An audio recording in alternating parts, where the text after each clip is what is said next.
Physical quantities क्या होती है? Any quantity, any quantity which has matter, जो भी हम देखते हैं सब मैटर फिजिकल क्वांटिटीज तो है। कुर्सी है हमारी फिजिकल क्वांटिटी, यहाँ पे बहुत फिजिकल क्वांटिटी है, टेबल है, बोतल है, बुक्स है, ये बोर्ड है, एवरीथिंग इज फिजिकल क्वांटिटी, है ना। तो फिजिकल क्वांटिटीज जो है, अब इनको मेजर भी करना है भाई। फिजिकल क्वांटिटीज को मेजर भी करते हैं भाई। टेबल है, कितनी इसकी लेंथ है, कितनी ब्रेड्थ है, कितनी हाइट है, या ये कमरा है, कमरे की क्या डायमेंशन है, लेंथ ब्रेड्थ हाइट, है ना। हम भी अपनी मेजरमेंट करते हैं कि कितनी हाइट हो गई, कितनी बाइसेप्स हो गई, सब मेजरमेंट ही है ना। कितनी कमर हो गई कि कमरा बन गया, है ना। तो वो सारी मेजरमेंट्स हैं। अब मेजरमेंट करने की जरूरत पड़ती है बहुत सारी चीजों के लिए, पर मेजरमेंट करेंगे तो अनसर्टेनिटीज भी आएंगी भाई। मेजरमेंट डिपेंड किस पर करेगा?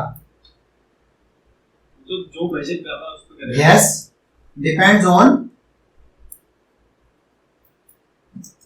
स्किल्स ऑफ पर्सन जो मेजर कर रहा है, और दूसरा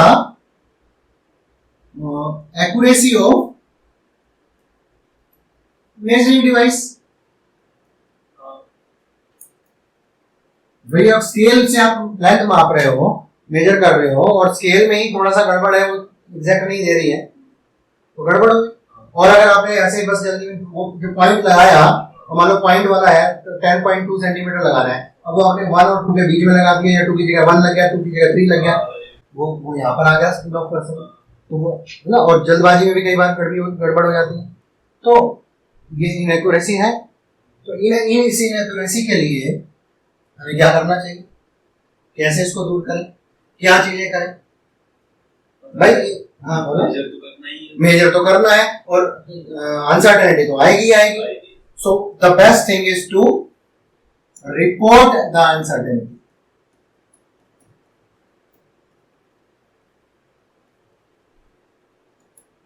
रिपोर्ट द अनसर्टेनिटी मतलब भाई मान लो अभी हमने क्या कहा, एक लेंथ है वो 10.2 सेंटीमीटर है उसकी एक्चुअली लेंथ, अब मेजर करें, ठीक है। मेजर करने पर 10.1 आ सकती है, 10.3 आ सकती है।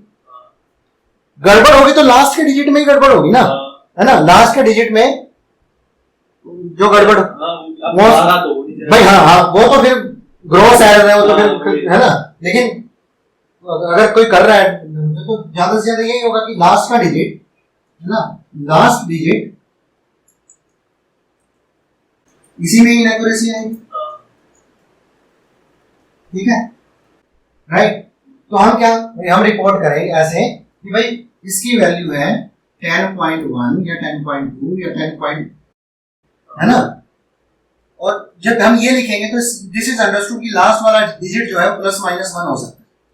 नॉर्मली ये प्लस माइनस 1 रखते हैं, until unless it is specified कि प्लस माइनस 1 नहीं, प्लस माइनस 0.5 है, प्लस माइनस 2 है, समथिंग। बट अदरवाइज आप नॉर्मल अंडरस्टैंडिंग के लिए करो कि भाई लास्ट वाले डिजिट में एक इधर या एक उधर हो सकता है, ठीक है। अब और थोड़ा सा अच्छे से मापना है उसको, नॉर्मल स्केल नहीं है, दूसरा स्केल है जिसमें और फाइन मास आप मेजर कर सकते हैं। लेट अस से आपने मेजर कर लिया 10.15 या एक मेजरमेंट आया 10.18। अब यहाँ इनएक्यूरेसी कौन से उसमें होगी, कौन सा डिजिट में होगी? लास्ट डिजिट में, सोचना ही नहीं है। होगी तो लास्ट डिजिट, हाँ होगी तो लास्ट डिजिट में ना। तो यहाँ पर इनएक्यूरेसी कहाँ होगी? एस डिजिट, ठीक है। तो अगर हम इसको लिखेंगे तो कैसे लिखेंगे? यहाँ फिर ये हो सकता है 10.13 है ना। इसको हम कैसे लिखेंगे? तो या तो हम क्या कहेंगे, भैया ये लास्ट वाला डिजिट जो है ये वाला 8.5 ये इनएक्यूरेट हो सकता है। 10.1 तो हमें पता है, ठीक है, राइट। उसको अभी आप कैसे करना है आगे हम उसको करें, समझने के लिए, ठीक है, ठीक है। सो दो चीज होती है, एक होती है प्रिसीजन और एक्यूरेसी। इसकी बात अभी करता हूं थोड़ी देर में। एक्यूरेसी तो भाई 10.2 है इसकी लेंथ, ये हमें पता है। जो मेजर कर रहे हैं अगर वो 10.2 के बिल्कुल क्लोज है देन इट इज एक्यूरेट। लेकिन अगर वो 10.2 ना आपका 10.5 है, लेकिन आपने 5 मेजरमेंट ली और पांचों मेजरमेंट आपकी 10.5 के अराउंड आई, तो आपका प्रिसीजन तो है, अरे सारी के सारी मेरी 10.5 के अराउंड आ रही है, मेजरमेंट में प्रिसीजन है लेकिन करेक्ट नहीं है। प्रिसीजन मतलब आप जो काम कर रहे हो कितने करेक्ट उससे कर रहे हो, कि बार बार सेम रिजल्ट आ रहा है, मेंटेन हो रही है, तो वो सेम रिजल्ट आ रहा है तो वो प्रिसाइज है वो आप, है ना। एक्चुअली होना क्या चाहिए, प्रिसीजन एंड एक्यूरेसी दोनों होना चाहिए, है ना, वही एक्चुअली चाहिए। ठीक है। सो अब फिजिकल क्वांटिटीज क्या है, बहुत सारी फिजिकल क्वांटिटीज होती है। तो अब क्या किया गया कि कुछ फिजिकल क्वांटिटीज को बेसिक फिजिकल क्वांटिटीज मान ली।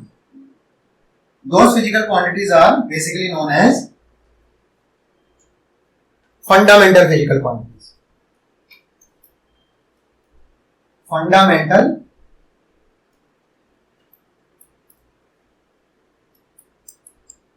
quantities. ठीक है। अब फंडामेंटल क्वांटिटीज कौन कौन सी है? 7 क्वांटिटीज आर फंडामेंटल। लेंथ, मास, ये दो तो है ही है। टाइम, ये तीसरी भी है ही है। 3 तो हमें समझ में आती है, उसके अलावा भी 4 और इन्होंने कंसीडर की। एक इन्होंने करंट को कंसीडर किया है, भाई ये तो हम सिर्फ मैकेनिक की बात कर रहे हैं, लेंथ, मास और आपका टाइम आ गया, है ना। लेकिन आपकी बाकी फील्ड्स भी तो है, इलेक्ट्रिकल से रिलेटेड है, वहां पर भी फिजिकल क्वांटिटी चाहिए, फंडामेंटल क्वांटिटी चाहिए, वहां पर इन्होंने करंट।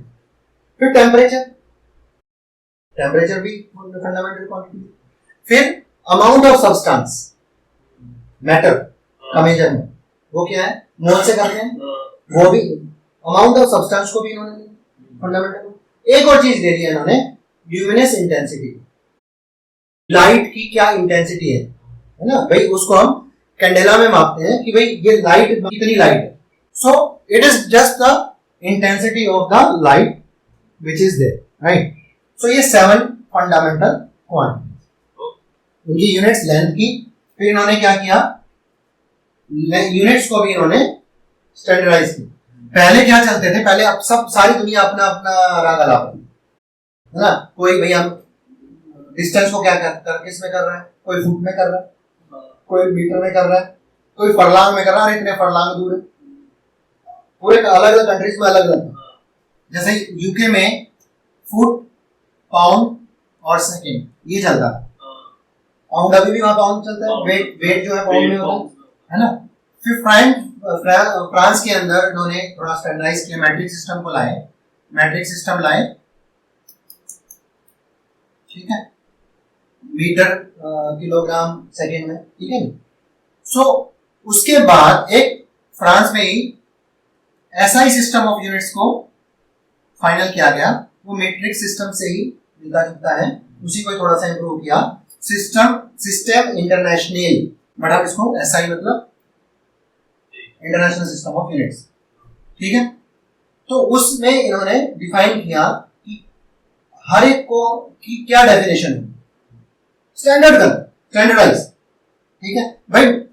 लेंथ 1 मीटर है तो 1 मीटर को डिफाइन कैसे करोगे, मास अगर 1 केजी है तो 1 केजी को डिफाइन कैसे करोगे। जैसे मास जो है, एक प्लेटिनम इरिडियम का सिलेंडर है, ठीक है, टाइट जार के अंदर ये बंद है और इसका वेट 1 केजी, ये रेफरेंस है। अगर कैलिब्रेशन करना है, मत जो हमारे यहाँ पे कहते हैं ना कि ये मशीन से कैलिब्रेट कर लो, जैसे दुकानदार के पास बट्टे होते हैं वेइंग वाले, तो वो 1 किलो का मान लो, वो 1 किलो कैसे पता लगा कि 1 किलो है। एक लोकल स्टैंडर्ड होता है जो कंट्री के अंदर है, उस लोकल स्टैंडर्ड से मेजर करते हैं, जितना वेट उसका है उतना ही वेट का वो अगर है तो वो 1 केजी है, तो वो वहां से होता है। अब वो लोकल स्टैंडर्ड कहां से कैलिब्रेट होता है, जो यहाँ पे फ्रांस में रखा हुआ है सिलेंडर है, यहां से कैलिब्रेट होता है टाइम टू टाइम, उसका वेट इसके बराबर होना चाहिए। अगर बराबर नहीं है तो फिर वो 1 केजी नहीं, अगर कम जा रहा है तो उसको करेक्ट करना होगा। तो रेफरेंस ये है भाई, इसके रेफरेंस में सारी दुनिया में 1 केजी चलेगा, ठीक है। इसी तरह से उन्होंने लेंथ को भी किया था पहले कि भाई ये इसी की बात ली थी प्लेटिनम इरेडियम की, ठीक है। बताओ क्यों लिया, उसका भी रीजन है। वो जो लेंथ थी उस लेंथ को उन्होंने 1 मीटर मानी कि ये 1 मीटर है भैया। अब इससे कंपेयर ये इसलिए लिया क्योंकि ये इसमें चेंजेस नहीं आते over a period of time. वरना क्या है, आपने कोई स्टैंडर्ड लिया, अब समय के तो कई सालों तक रखे जाएंगे, पता नहीं कब तक रखे जाएंगे, और काफी सालों से रखे हुए हैं तो डायमेंशन में चेंज आ जाता है ना, तो ये चेंज नहीं होती। तो ड्यूरेबिलिटी बेस्ड है, ड्यूरेबिलिटी नहीं कहेंगे, इसमें variation, variation due to external environment is very very slow. मतलब मान लो रस्ट हो गया, कट गया, थोड़ा कम हो गया, लेंथ हो, भाई फर्क कितना पड़ेगा 0.01, वो भी तो फर्क है ना। क्योंकि जब हम देखो अगर वैसे मेजर करना हो हमें तो ठीक है, उतना चल जाता है, लोकल हम अपना कुछ भी हाइट मेजर कर रहे हैं या दुकान पे कुछ ऐसी चीजें मेजर कर रहे हैं, लेकिन जब आप रिसर्च पॉइंट ऑफ व्यू से, साइंस के पॉइंट ऑफ व्यू से कर रहे हो, देन थोड़ा सा डिफरेंस भी बहुत ज्यादा, ठीक है। सो ये आपका है, और इसकी डेफिनेशंस क्या है अब ये देखो। यूनिट ऑफ लेंथ की का मीटर है आपकी unit, length unit of length is metre. इसको कैसे डिफाइन किया, पहले तो प्लैटिनम इरिडियम का किया था, फिर उससे बेटर चीज मिल गई। बेटर क्या मिल गई, लाइट की स्पीड क्या है, this is the speed of exact, not 3 into 10⁸ हाँ, एग्जैक्ट इज 299792458 मीटर पर सेकेंड, ठीक है। तो अब इन्होंने क्या किया कि भैया 1/299792458 सेकेंड, मतलब 1/299792458 इतने सेकंड में लाइट जितना डिस्टेंस ट्रेवल करती है दैट इज 1 मीटर, क्योंकि इतना मीटर पर सेकंड ही तो है भाई, एक सेकंड में इतना मीटर तो करेगी है ना, और 1 बाई इतने सेकंड में 1 मीटर करेगी। और सेकंड भी ऐसा नहीं कि सेकंड क्या है, 1 बाई दिस सेकंड है, तो सेकंड की भी इन्होंने मेजरमेंट कर रखी है, सेकंड का भी देखो, सेकंड क्या है यार, देखो थर्ड वाला second, it is defined by taking fixed numerical value of cesium frequency, ground state hyperfine transition frequency of cesium 133 atom। तो उन्होंने क्या किया, CS 133 एटम लिया, ठीक है ना, इसकी ट्रांजिशन फ्रीक्वेंसी ली, हाइपरफाइन ट्रांजिशन फ्रीक्वेंसी ली, आगे पढ़ेंगे इसके बारे में क्या चीजें होती हैं, ठीक है। उसको जो लिया है ना, उस वो जो क्या आया 9192631770, सेकंड क्या होता है 1 बाई हर्ट्ज, सो 1 बाई ये कर दो तो सेकंड हो जाएगा। तो सीजियम 133 की जो फ्रीक्वेंसी ली इन्होंने उस एटम की, ठीक है, ground state hyperfine transition frequency ली, उसकी वो फ्रीक्वेंसी को अगर रिवर्स कर दिया 1 बाई कर दिया तो सेकंड, दैट इज इट, ठीक है। किलोग्राम मैंने अभी बताया था, ठीक है, लेकिन इसमें डेफिनेशन में क्या लिया इन्होंने, डेफिनेशन में क्या लिया, प्लैंक्स कांस्टेंट पढ़ा है, तो प्लैंक्स कांस्टेंट की वैल्यू क्या होती है 6.62 into 10⁻34, बट एग्जैक्ट लेनी पड़ेगी यहाँ पर, 6.62 से काम नहीं चलेगा, 6.62607015 into 10⁻34, ठीक है, इन जूल सेकंड, ठीक है। सो जूल सेकंड क्या होता है, joule second is nothing but kilogram metre square per second. कैसे भाई, जूल किसकी यूनिट है, वर्क की, और ये टाइम की, सेकंड।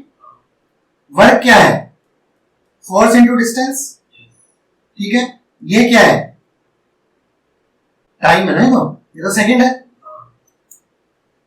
ये है ना।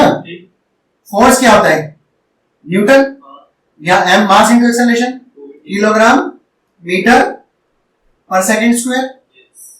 ये किसमें होगा, मीटर में होगा, मीटर स्क्वायर कर दो इधर, ये सेकंड में, एक सेकंड से एक सेकंड कट गया, क्या बचा, kilogram metre square per second. अब आपको क्या पता है, मीटर और सेकंड डिफाइंड है, ये तो किलोग्राम आ गया, राइट, ठीक है ना। अब इसी तरह से एम्पियर, एम्पियर का क्या लिया, अब इलेक्ट्रॉन पे चार्ज कितना होता है 1.6 into 10⁻⁻19 कूलम, है ना। चार्ज नॉर्मली क्या होता है, चार्ज होता है ampere current into time, ampere into second, current into time होता है, तो एम्पियर सेकेंड होता है। अब सेकेंड की डेफिनेशन तो पता है आपको ऊपर। अब आपको अगर कूलम मिल जाए कहीं से तो आपका एम्पियर मिल जाएगा डेफिनेशन। कूलम क्या आपका एलिमेंट्री चार्ज है इलेक्ट्रॉन का। अब 1.6 नहीं लेंगे यहां पर, हम क्या लेंगे 1.60217663 into 10⁻⁻⁹ कूलम। अब टेम्परेचर को ले लो, टेम्परेचर में बोल्ट्जमैन कांस्टेंट को लेते हैं। ठीक है, ठीक है, क्लियर कैसे आया। ये सब याद रखने की जरूरत नहीं है, बस एक बार समझ लो, कोई नॉर्मली ये पूछा नहीं जाता। अब मोल क्या होता है, mole is will be related to Avogadro number. Avogadro number क्या होता है 6.022 into 10⁻23, लेकिन एग्जैक्ट क्या होता है वो डालना पड़ेगा 6.0221407 into 10⁻23। हर सब एक मोल में इतनी एंटिटीज होती हैं। ठीक है, तो यहां से आप मोल का अमाउंट निकाल सकते हैं। ठीक है, फिर कैंडेला। अब कैंडेला इज लाइट इंटेंसिटी। ठीक है, एक पर्टिकुलर डायरेक्शन में है इंटेंसिटी। अब इसमें क्या लेना है, इसमें आपने एक मोनोक्रोमेटिक रेडिएशन ली है, कितने फ्रीक्वेंसी की, इस फ्रीक्वेंसी की 540 into 10⁻12 हर्ट्ज। ठीक है, मोनोक्रोमेटिक क्या होती है, इसमें एक ही कलर होता है। ठीक है, सो जब आपने वो ली इस फ्रीक्वेंसी की, तो उसकी जो ल्यूमिनस एफिकेसी आपको पाई गई 683। ठीक है, व्हेन एक्सप्रेस्ड इन ल्यूमन बोलते हैं इसके पर वाट। ठीक है, अब lumen per watt is equal to candela SR per watt. ठीक है, अब इसको आप किलोग्राम मीटर और सेकंड की फॉर्म में भी लिख सकते हो, ये वाला। ठीक है, अब आपको किलोग्राम मीटर सेकंड पता है, अब आप निकाल लो। तो ये आपकी डेफिनेशन है SI based units, fundamental quantities. ठीक है, बेस, इनको बेस क्वांटिटी भी कह देते हैं, फंडामेंटल क्वांटिटी, दोनों सेम चीज। ठीक है, अब फंडामेंटल क्वांटिटी के बाद आती है डिराइव्ड क्वांटिटीज, क्योंकि भाई 7 के अलावा बाकी भी तो है ना, बहुत सारी है। फोर्स है ना, फोर्स है, एरिया है, डेंसिटी है, वॉल्यूम है। मैं इनका क्या, इनको हम कहते हैं derived quantities. These quantities can be derived from the fundamental quantities. Force क्या है, mass into acceleration, mass into mass क्या है, वही अभी बात की थी, kilogram metre per second square. तो मास, लेंथ और टाइम, इन 3 फंडामेंटल क्वांटिटीज से आप निकाल सकते हो फोर्स, इन्हीं से बना। एरिया क्या है, L इंटू एल, इन दो क्वांटिटी से निकाल सकते हो। डेंसिटी क्या है, मास और वॉल्यूम, वॉल्यूम क्या है, mass upon L into L, ये 3 क्वांटिटी से निकाल सकते हो। Volume again L into L. So all are can be expressed in terms of those 7 quantities. ठीक है, राइट। और कुछ सिंबल्स हैं जो आपको याद रखने हैं, ज्यादातर आपको इस रेंज में आएंगे, लेकिन बाकी भी पता होने चाहिए। ठीक है भाई, 10⁻1 क्या होता है, डेका होता है, बट डिकेड से डेका बना, डिकेड इज 10, तो डेका या डेसी, ये 1 की पावर में आया। डेसी मतलब -1, 10⁻⁻1, डेका मतलब 10⁻1, पॉजिटिव नेगेटिव नहीं, 10⁻1 is 10, 10⁻⁻1 is 1/10, 0.1। ठीक है, सो डेका हो गया। सेंटी पता ही है, सेंटीमीटर तो 100 होता है, 10⁻2 होता है। और ठीक है, अब यहां पर किलो भी पता है। ठीक है, सो एक साइड चलते हैं, पहले नीचे वाली साइड चलते हैं। ठीक है, डेका 10⁻1 है ना, फिर आपका हेक्टो 10⁻2। ठीक है, फिर आपका किलो भी पता है, 1000 होता है, 10⁻3, इसमें तो प्रॉब्लम नहीं है। ओके, फिर इसके बाद मेगा आता है, मेगा इज 10⁻6। ठीक है, फिर गीगा आता है। भाई मेगा भी मेगाबाइट और गीगाबाइट याद रहेगा। मेगा 10⁻⁶ होता है, घी का 10⁹ घी का क्या होगा 10⁹ ठीक है। फिर एक और याद रख लो, टेरा भी याद होगा, टेरा बुक से, ठीक है, ये 10⁻12 होगा। फिर उसके आगे पीटा, एक्सा, जीटा, योटा, 15, 18, 20 और 20, इतनी तो याद होनी चाहिए 12। उल्टा चलेंगे तो डेसी क्या हो गया 10⁻⁻1, सेंटी क्या हो गया 10⁻⁻2, सेंटीमीटर करते हैं 1 सेंटीमीटर क्या होता है 10⁻⁻2 मीटर ही तो होता है, ठीक है। फिर क्या होता है मिली, मिलीमीटर, मिली 10⁻⁻3, ठीक है। फिर सीधा आपका इसके कंपैरिजन 6 के उसमें माइक्रो, माइक्रो इज 10⁻⁻6, ठीक है। नैनो, माइक्रोसिम नैनोसिम चीजें याद रख लेना, 10⁻⁻9 और पिको इज 10⁻⁻2, इतना याद रख लेना, ठीक है। पूरा हो जाए तो बेस्ट है। क्लियर, यहां तक क्लियर है, ठीक है। ये हमने कर ली। मेजरमेंट जो है, जो एग्जैक्ट एक्चुअली मेजरमेंट के लिए हम क्या क्या चीजें यूज करते हैं जो अभी हमने डिस्कस किया, मेजरमेंट की बात कर रहे हैं ना हम। ये एनालिटिकल बैलेंस है, मास को मेजर करने के काम आती है। इस बैलेंस से मास को मेजर करते हैं, इसका कैसे करते हैं वो तुम्हारे उसमें नहीं। बैलेंस है जैसे नॉर्मल बैलेंस होता है, पेन है, दो छोटे छोटे पेन है, उसमें आपको जो तराजू है बेसिकली, और क्या है बैलेंस इज तराजू, है ना, थोड़ा सोफिस्टिकेटेड है। मास और वेट में क्या फर्क होता है,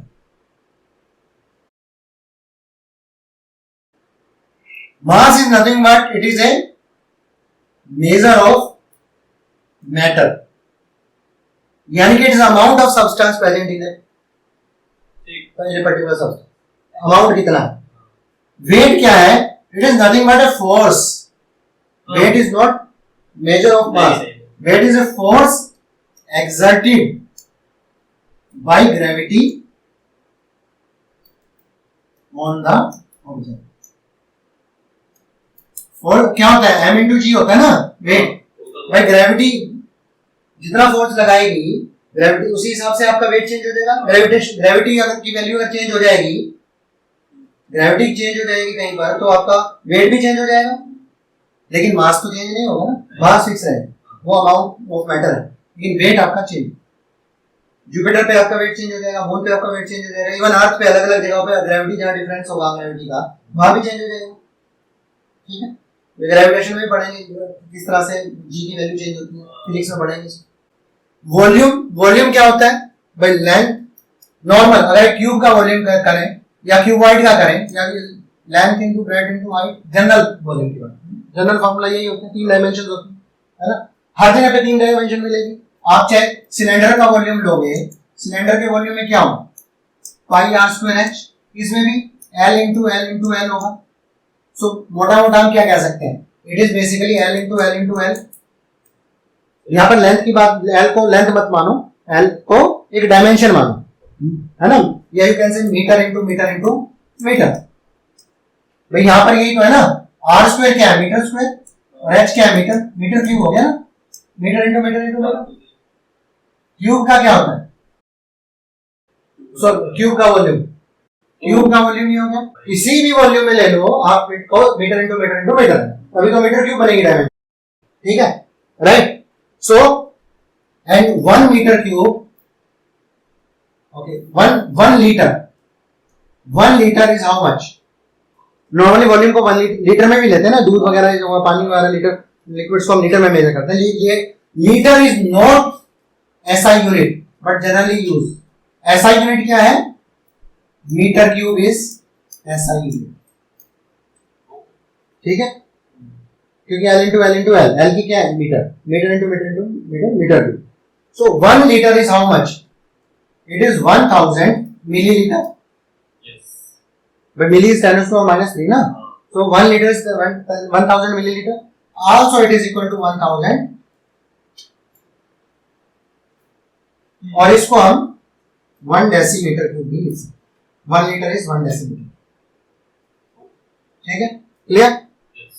और इसको मेजर करने के लिए हमारे पास क्या क्या है, ब्यूरेट है, पिपेट है, ग्रेजुएटेड सिलेंडर है, वॉल्यूमेट्रिक फ्लास्क।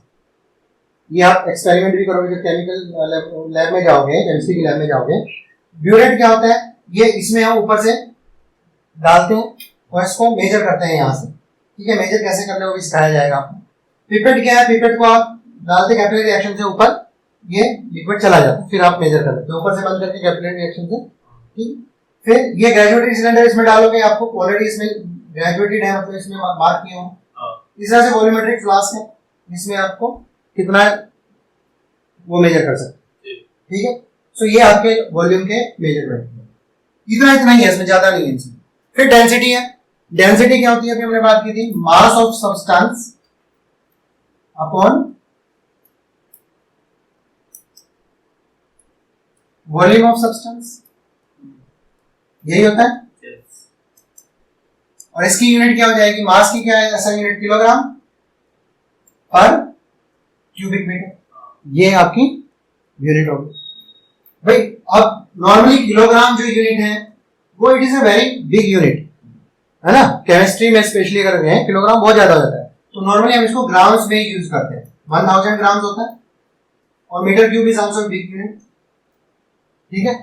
सो हम नॉर्मली ग्राम पर क्यूबिक सेंटीमीटर में इसको मेजर, ठीक है, क्लियर। ये आपकी डेंसिटी।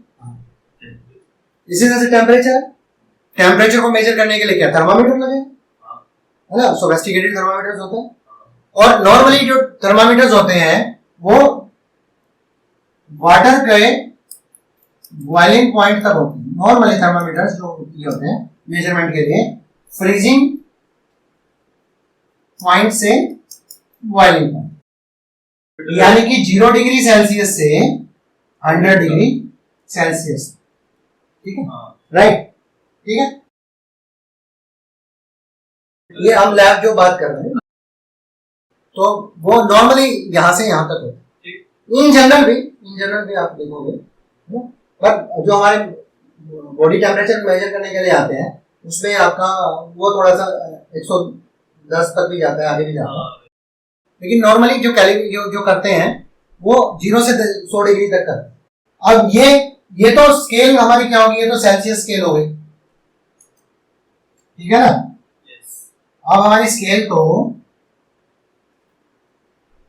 फ़ारेनहाइट स्केल भी हो सकती है, केल्विन स्केल भी हो सकती है। फ़ारेनहाइट में कितना होता है, ये 32 डिग्री फ़ारेनहाइट और 212 degree Fahrenheit. 0 degree Celsius equal to 32 degree Fahrenheit.